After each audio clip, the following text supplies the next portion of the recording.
This channel does not promote any violent, harmful, or illegal activities. All content provided by this channel is meant for an educational purpose only.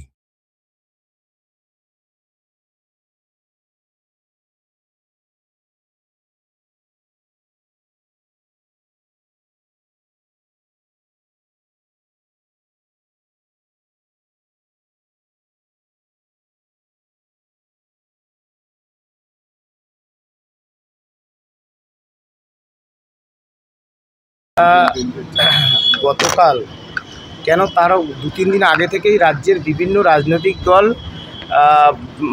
আইনজীবী বিকাশ রঞ্জন ভট্টাচার্য এবং প্রখ্যাত আইনজ্ঞ প্রাক্তন বিচারপতি মাননীয় অভিজিৎ গাঙ্গুলি মহাশয়ের সঙ্গে গতকাল আমরা সাক্ষাৎ করেছি। আপনারা জানেন আমরা এখন সুপ্রিম কোর্টে যাব একেবারে সুস্পষ্ট দুটো স্পেসিফিক বিষয়, যে 22 লক্ষ চাকরিপ্রার্থী পরীক্ষার্থী ওএমআরের মিরর ইমেজের কপি হাইকোর্টে মামলা চলছিল, বলছে সুপ্রিম কোর্টে যা হওয়ার হবে, আমরা সুপ্রিম কোর্টে মামলা লড়ব।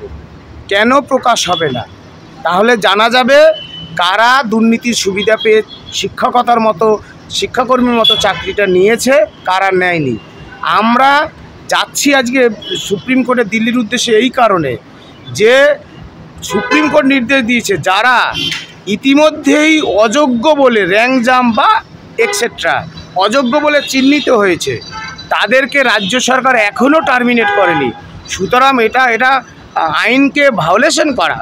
আমরা সেই অযোগ্যদের তথাকথিত অযোগ্যদের যাতে অবিলম্বে টার্মিনেট করা হয় সেই দাবিতে আমরা মামলা লড়ব সুপ্রিম কোর্টে। আজকেই লড়ব, ভ্যাকেশন কোর্টে লড়ব। সেজন্য গতকাল যেমন সাংবাদিকদের উদ্দেশ্যে আমরা জানিয়েছিলাম, আমরা সেই অনুযায়ী অতি দ্রুত আমাদের সাধ্য মতো ক্ষমতা অনুযায়ী আমরা দিল্লি যাচ্ছি।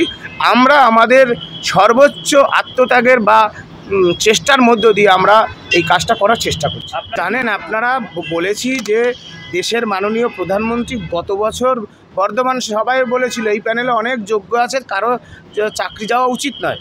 তাহলে আমরা দিল্লি যখন যাচ্ছি, আমরা দিল্লির বিভিন্ন যারা সাংসদ আছেন, মাননীয় প্রধানমন্ত্রী আছেন, রাষ্ট্রপতি আছেন, মহামহিম রাষ্ট্রপতি, মাননীয় প্রধানমন্ত্রী, আমরা চেষ্টা করব বাংলার যোগ্য শিক্ষকদের যন্ত্রণার কথা, দুঃখের কথা তাদের সামনে আরও অনেকের সামনে তুলে ধরার চেষ্টা করব। আমরা যখন যাচ্ছি দেখবেন আমাদের সময়টা আমরা সঠিকভাবে কাজে লাগাবো।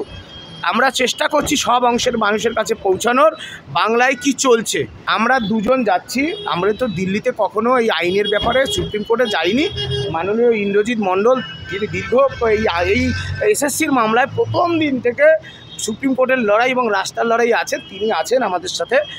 উনি শিক্ষক নেতা, আপনারা জানেন, তা উনি আমাদের সহযোগিতা করবেন, প্রথম দিন থেকেই করছেন। তা আমরা দুজনই যাচ্ছি, হাঁটাঞ্চল চেষ্টা করছি মামলা ফাইল করার আজকেরই।